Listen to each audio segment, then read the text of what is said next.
Est-il surprenant qu'à la fin de l'âge, à la veille du triomphe millénaire de l'Église, toute la hiérarchie des puissances du mal s'emploie à séduire et à submerger ses futurs juges? Est-il étonnant que Dieu permette les attaques de l'ennemi? Toujours, à travers tous les siècles. Dieu s'est servi de notre planète comme de champ de bataille et d'atelier pour la préparation et l'instruction de ses soldats et de ses ouvriers. Le Fils de Dieu lui-même eut à obéir jusqu'à la mort, même la mort de la croix avant de recevoir ce nom qui est au-dessus de tout nom, ce nom qui proclame aux anges tombés et aux esprits mauvais, ces déchets du monde spirituel, la victoire du calvaire.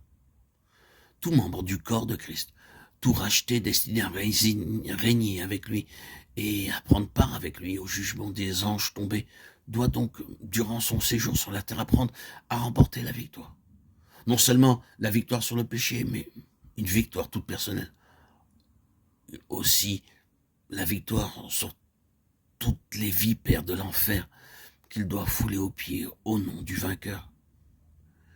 Il doit vaincre comme Christ a vaincu, s'il veut partager son trône et sa conquête.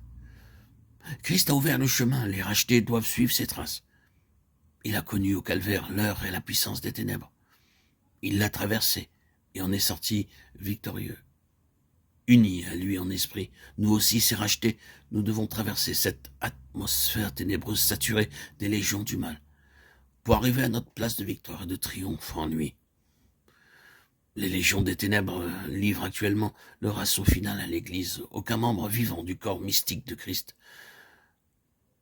ne saurait échapper aux attaques de l'ennemi. Éphésiens 4,16. Quelques-uns l'apprennent plus tôt, d'autres plus tard, selon la place qu'ils occupent dans le corps. Si tout le corps était œil, où serait lui? 1 Corinthiens 12, 14, 21. Ceux qui sont les pieds le seront les derniers, mais ils apprendront aussi bien qu'ils soient dans le corps d'ascension, la partie qui touche le plus à la terre. Il y a des élus qui sont tombés victimes et qui tombent victimes des ruses de l'ennemi. À leur propre jugement, ils sont inutiles pour le service du Seigneur.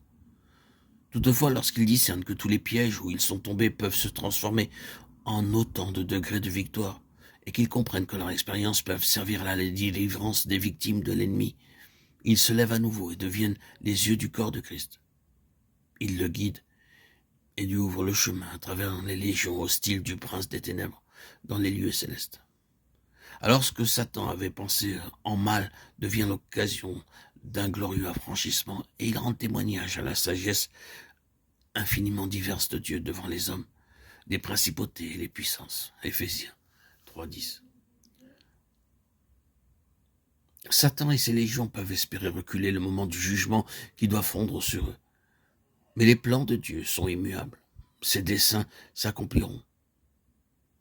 Au temps marqué, il attirera l'Église malgré l'heure et la puissance des ténèbres qui actuellement l'environnent, et il l'unira à son chef déjà dans la gloire. Le but ultime de l'appel à la guerre contre les puissances des ténèbres, c'est le réveil. Mais la conséquence du réveil, le résultat de la victoire sur Satan, c'est l'ascension triomphale de l'Église, l'avènement millénaire du Christ. Et c'est enfin le châtiment de Satan et des puissances mauvaises qui sont précipitées dans l'abîme. Voici, je viens promptement. Amen. Oui, Seigneur Jésus, viens. Maranatha, Maranatha.